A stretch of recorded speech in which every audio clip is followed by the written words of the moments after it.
Je suis né dans la mission de l'Esprit Saint, un nouveau mouvement religieux sectaire.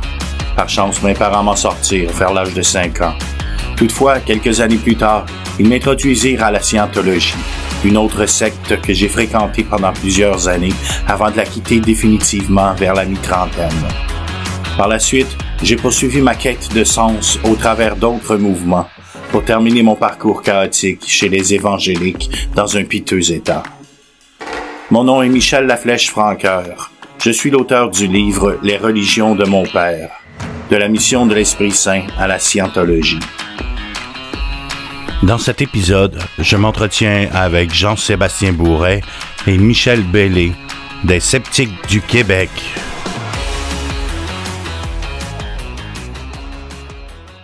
Bonjour chers auditeurs, cet épisode marque le début de notre deuxième séance d'enregistrement. À partir de maintenant, nous aurons plutôt des discussions à 2 ou à 3, sans public, afin d'approfondir les thèmes que nous avons déjà abordés lors du premier entretien avec les Sceptiques du Québec. Alors, bonjour Michel. Bonjour Michel. Bonjour. Salut. Bonjour. Lors de la première séance, on a parlé de la loi 21. En fait, la loi 21, moi, quand je la cherche, là, ça parle d'encadrement de la psychothérapie.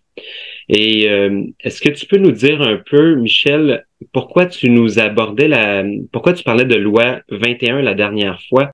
Ouais, je parlais que je voulais aider des gens à se sortir des sectes, comment je les aiderais.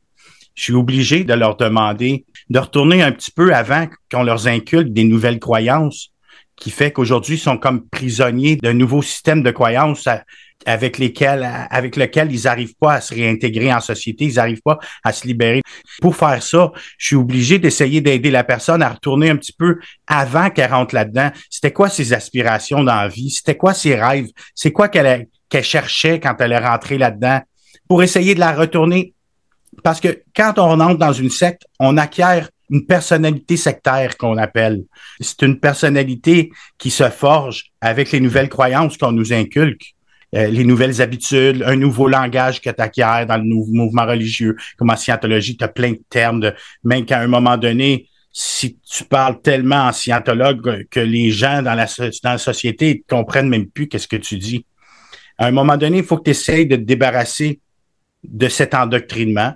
Pour faire ça, il faut comme regresser au moment avant que tu entres dans le mouvement religieux, retrouver un peu la personne que tu étais avant. Donc, il y a une forme thérapeutique là-dedans.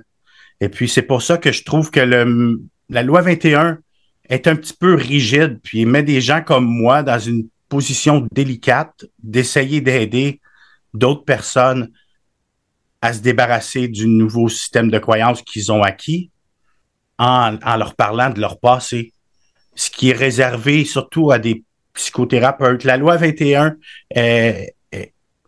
encadre le domaine de la psychothérapie et dit que moi, tout ce que je peux faire, c'est aider des personnes avec des problèmes qu'ils vivent aujourd'hui, dans le moment présent, si on peut dire comme ça, admettons dans leur divorce, avec leurs enfants, des conflits familiaux, avec leur travail. Des fois, les gens veulent changer de travail. Je peux pas leur parler d'aller dans le passé, mais pourquoi tu étais rentré? Qu'est-ce que tu vivais à cette époque-là qui a fait t'as décidé de rentrer en scientologie pour voir s'ils auraient des réponses, des solutions. Faut que je retourne en arrière avec eux autres. Puis ça, c'est réservé seulement aux membres de l'ordre des psychologues. Et je trouve ça, c'est dommage. Parce que premièrement, il y a des pénuries de psychologues. Et puis, il y a beaucoup de personnes qui sortent de sectes. Les sectes en tant que telles, c'est pas des actes criminels. Alors, tu peux pas aller à l'IVAC ou au CLSC ou demander de l'aide. Moi, si j'ai été victime d'agression sexuelle, je peux aller demander à l'IVAC de m'aider pour aller voir un psychologue, puis l'IVAC va le payer si je suis reconnu, si on accepte mon dossier. Mais dans le milieu sectaire, c'est complètement différent. Les gens qui sortent des sectes, c'est pas pareil. En plus, c'est pas tous les psychologues qui sont habilités à aider et qui comprennent ce principe-là de comment faire pour aider la personne à se débarrasser des croyances, que c'est ça qui emprisonne la personne, puis qui rend la personne qui est pas capable de s'intégrer en société, qui est pas capable de fonctionner normalement parce qu'elle est pris avec ce système de croyances, Et c'est pour ça que j'avais amené la loi 21, que je trouve que c'est trop rigide. Puis là, j'avais amené après ça, je disais, ben en France, n'importe qui peut faire de la psychothérapie. Sauf que ils ont des inspecteurs. C'est plus encadré, mais d'une autre façon. Ils ont la loi abus Picard pour l'abus de faiblesse. Ils ont des lois pour puis c'est ça. Je sais pas si OK, ça répond à la question un peu plus. ben, moi, je vais ajouter une précision ici parce que, en fait, je vais te mettre en contexte, Michel, c'est que il y a un de mes amis qui a écouté la vidéo. Puis une des choses qu'il m'a dit, c'est, OK, la loi 21, là, il avait pas trop compris exactement de quoi on parlait. Donc, moi, ce que j'ai ici, c'est que c'est la loi 21 qui a été adoptée par l'Assemblée nationale du Québec en juin 2009. Et comme tu disais, ça modifie le Code des professions. Puis entre autres là, au niveau de l'ordre de qu'est-ce qui est de la psychothérapie ou pas. Puis ce que j'ai ici, c'est que ça dit qu'est-ce qui est permis au niveau de la psychothérapie. Donc ce que je comprends, c'est que cette loi 21 là, tu trouves qu'elle est limitante pour des personnes comme toi qui veulent en aider d'autres dans un contexte d'abus possibles par les mouvements religieux, qui auraient des tendances sectaires. Je trouve que cette loi-là, elle est restrictive. Elle Ben, t'empêche un peu d'aider des personnes. C'est ce que je tu comprends. sais, une grosse lacune qu'on a, les gens qui sortent des sectes, c'est que la plupart de nous, plusieurs d'entre nous, on n'a pas d'éducation. On n'a pas beaucoup d'éducation.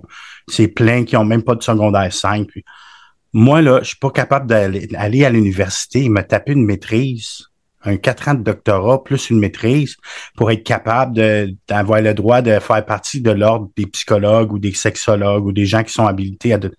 Moi, ça me dépasse. Je suis pas capable d'aller entreprendre ça à l'université. J'ai déjà encore et je garde des troubles de stress post-traumatique de mon passé. Puis, tu sais, j'ai des limites. Ça veut pas dire que je peux pas aider des personnes qui traversent ce que j'ai traversé.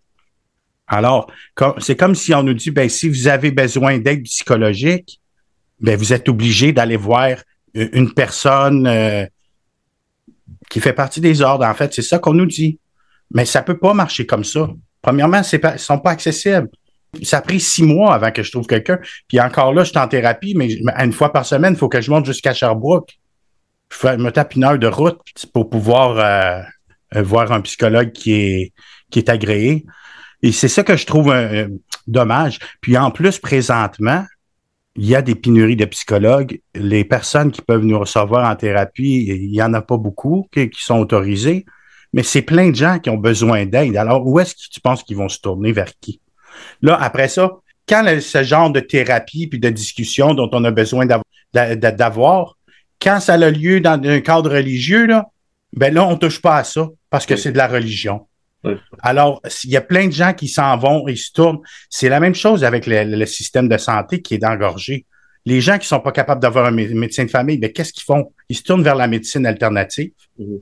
C'est la même chose qui arrive avec la santé mentale. Les gens vont voir des gourous, puis ils vont voir des guérisseurs, puis des médiums. Mais dans le fond, ils ont besoin de parler de traumas qu'ils ont vécu. La plupart du temps, c'est des traumas dans l'enfance, souvent, ou des difficultés. Ils sont malheureux, ça marche pas à leur travail. Au lieu de changer des choses dans leur personnalité, d'essayer je sais pas, moi, de s'orienter plus judicieusement. Ils vont aller dans une église prier Dieu ou aller voir un médium pour qu'une entité lui dise qu'est-ce qu'il devrait faire de sa vie, des choses comme ça.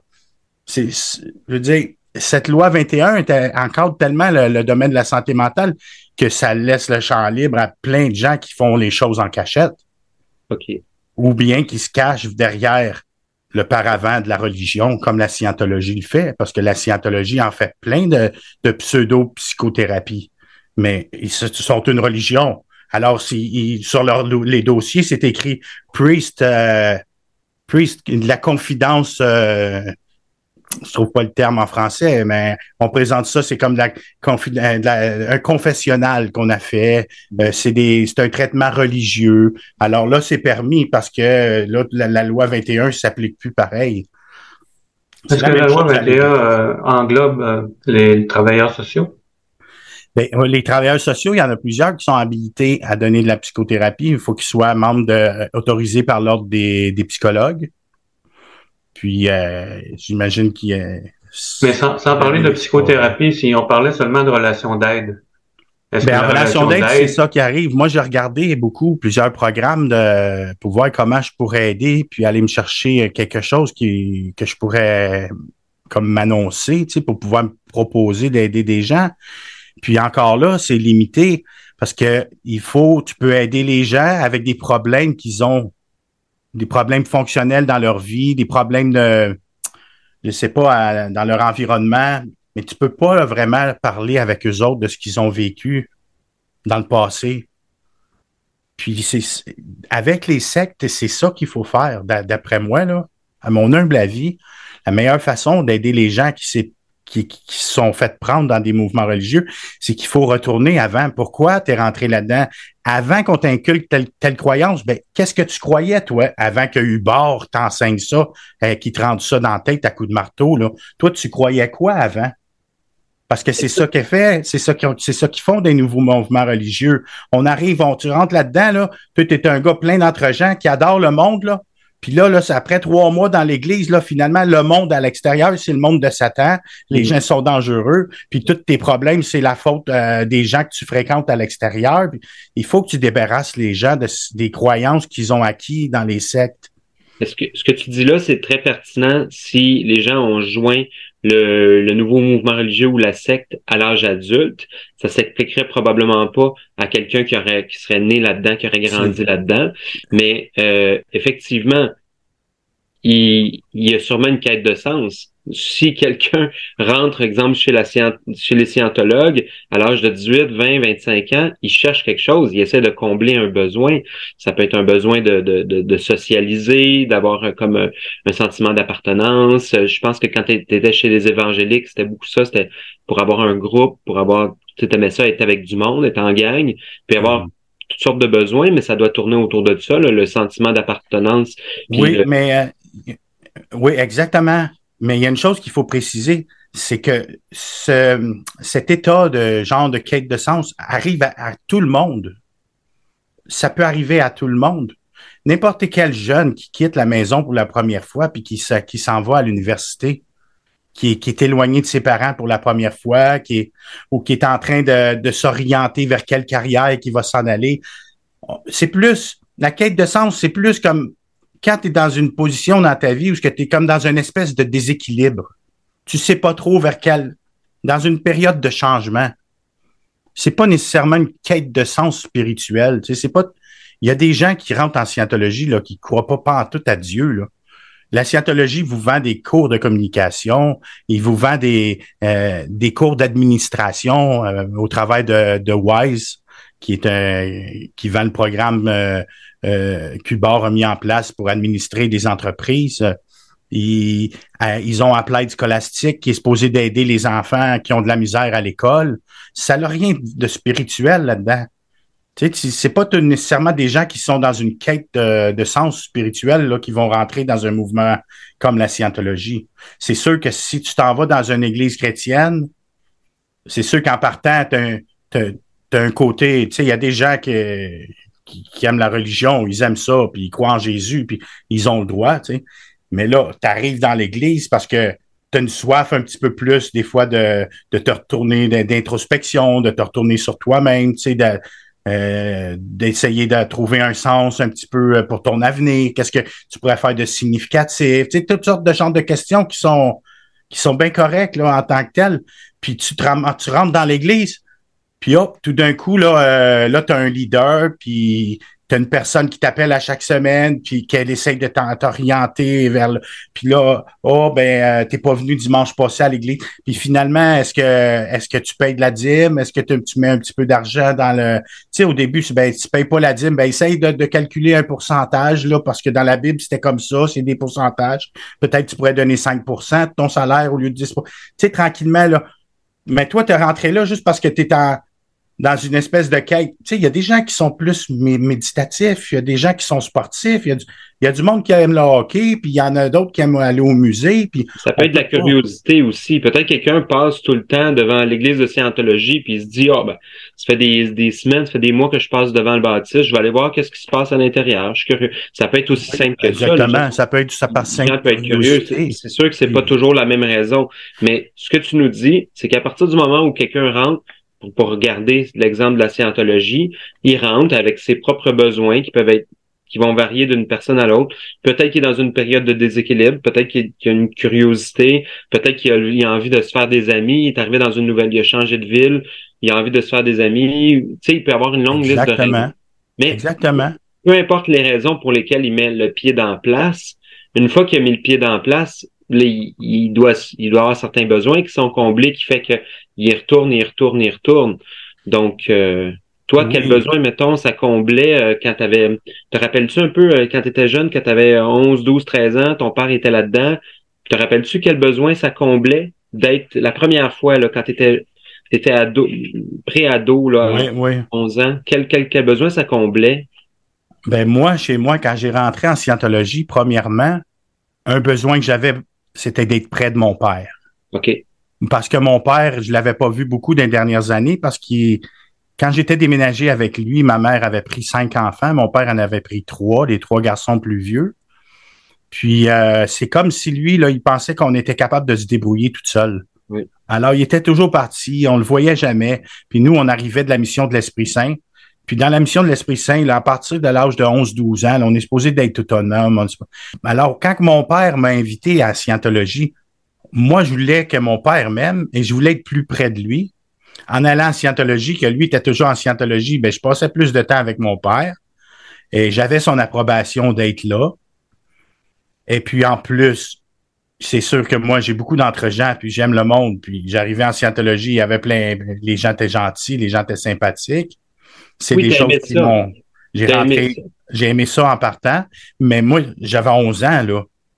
J'ai pas beaucoup d'options dans la vie. C'est soit ça ou je joue dans la ruelle avec des bicycles. Puis avec Parce que tu n'allais pas à l'école à ce moment-là, à 11 ans. Déjà, j'allais pas à l'école. Ça faisait au moins un an que j'allais plus à l'école. Ça fait qu'à 11 ans, tu étais comme... ça faisait déjà un moment que tu faisais des petits vols, là, tu ramassais des gâteaux avec tes frères, tu faisais des petites choses. Tu étais dans la rue. Ben non, mais j'avais déjà connu la survie parce que, comme je te dis, mon père était pas présent chez nous, puis on volait. J'avais déjà connu c'était quoi voler pour manger, là.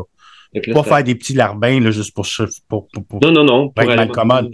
Vraiment, j'avais connu c'était quoi déjà aller voler pour avoir quelque chose à manger. Parce qu'il n'y avait rien à manger chez nous. Fait que moi puis mes frères, on se débrouillait, puis on avait trouvé un camion de gâteau une fois, puis un camion de laitier. Mais oui, j'étais déjà dans une position précaire. C'est ça. La façon que la vie se présentait devant moi, là, c'était inquiétant. Oui. Fait qu'à 11 ans, tu n'allais pas à l'école, ton père en faisait pas de cas, tu travaillais pas non plus. Fait que, comme tu dis, tu avais le choix entre soit être aller à la Scientologie ou soit traîner dans les rues. Fait que moi, je voulais faire quelque chose de ma vie. Tu voulais, ça donnait comme un cadre. Ben, tout de suite, la Scientologie, là, ils te proposent de devenir un héros. OK. Parce qu'ils te disent, tout de suite, ça fait partie de leur speech, là, qu'il y a un problème avec l'homme, il faut changer la planète avant qu'un fou pèse sur le bouton puis fasse tout sauter. C'est comme ça qu'Hubert t'introduit, là. OK. Puis, moi, j'ai cru, là, j'ai acheté ça tout de suite. Puis j'ai vu que là, j'avais l'occasion de remonter mon estime de moi, de devenir un héros. Fait que j'ai embarqué là-dedans. Même si à cet âge-là, mon intellect n'était pas très développé encore. J'ai commencé à faire des cours. Fait que j'ai tout gobé qu'est-ce qu'on m'enseignait en scientologie, là. Puis dans les cours de base, les cours d'introduction de scientologie, ben déjà là, tu as de l'endoctrinement qui commence à te bâtir des murs pour pouvoir te contrôler. Quand tu dis de l'endoctrinement qui construit des murs, peux-tu me donner un exemple? Ben, le même exemple que j'ai dit l'autre jour dans l'autre entretien, là, par rapport au fait que quand tu quittes... Moi, quand je suis rentré en scientologie, si j'aurais vu finalement que, oh mon Dieu, cet endroit est dangereux, puis tout ce qu'ils veulent, c'est mon argent, ou ils veulent prendre possession de ma vie, puis là, j'aurais réagi d'une façon de me sauver de là, ben, j'aurais été tout de suite étiqueté comme une personne antisociale, une personne suppressive qui a fait des crimes, qui a quelque chose à cacher. Parce que c'est ça qui t'enseigne. Quand une personne quitte précipitamment un groupe sans avoir eu la permission, sans s'expliquer, c'est parce qu'elle a fait des crimes, elle a peur d'être découverte. C'est toutes sortes de petites croyances comme ça qu'on t'inculque. C'est des... Mais quand tu dis un mur, ils mettent des murs dans ton esprit. Tu veux dire... Ben, tu as un schème de pensée. C'est quoi un schème de pensée? Un schème de pensée, OK, mais comme là, ce que tu essaies de... Une prison mentale, c'est ça que je veux dire. Oui, mais ce que tu nous donnais comme exemple, c'était que ceux qui s'éloignaient de la scientologie, c'est parce qu'il y avait quelque chose à se reprocher. Ça, c'est un exemple de mur?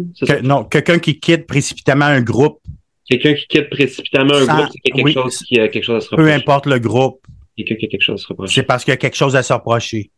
Bon, ça, il t'enseigne ça dans le cours d'intégrité personnelle. C'est juste un exemple. Donc, on ne devrait jamais quitter aucun groupe parce que... Ben, on devrait avoir aller voir la personne qui donne le cours. Moi, ça m'est arrivé en scientologie. C'est pour ça que je te sors cet exemple-là. Je n'étais pas d'accord avec ce qui était écrit dans le cahier. Mais je pouvais pas juste foutre mon camp de là. Il fallait que j'en parle au superviseur du cours, lui dire avec quoi j'étais pas d'accord. Mais là, tu n'as pas le droit de pas être d'accord avec Hubert. Si tu n'es pas d'accord, tu te retrouves au département d'éthique. Ouais, mais aussi, ils t'expliquent, eux, ils disent que si t'es pas d'accord, c'est parce que t'as mal compris. T'as mal lu. Exactement. T'as mal compris. Là, ils vont te faire relire la phrase. Là, ils vont te dire, retourne en arrière un petit peu plus haut pour voir s'il y a des mots que t'as pas compris. Ouais, eux autres, ils parlent de mots pas compris. Ouais, puis de manque de masse. Là, ils te donnent des petits blocs, là, pour te faire des exemples pour que ça devienne plus palpable, là, que la chose qu'ils enseignent. Puis à force de le relire, mais même si t'es pas d'accord, tu sais que si tu continues à pas être d'accord avec ce que Hubert t'enseigne, tu vas être dans la marde. Ouais. Tu vas te retrouver au département d'éthique. Tu pourras pas finir ton cours. Après ça, si tu finis pas ton cours, ben, tu vas être une personne non recommandable. Tu risques d'être chassé de la scientologie. Si tu es chassé de la scientologie, tes proches qui sont en scientologie n'ont plus le droit de te fréquenter parce que tu es étiqueté comme une personne suppressive. Tu n'as pas le choix. Quand tu commences un cours de scientologie, tu n'as pas le choix de traverser puis t'en aller jusqu'au bout, jusqu'à la fin. Puis moi, c'est ça que j'ai fait à 15 ans plus tard. Là, on va en parler quand j'avais 11 ans, mais 15 ans plus tard, ça m'est arrivé, ça. J'ai fini mon cours en douce, puis la première occasion que j'ai eue de partir, puis là, je ne me suis plus représenté, j'ai pas signé sur de nouveaux cours. Alors, ils m'ont laissé tranquille, puis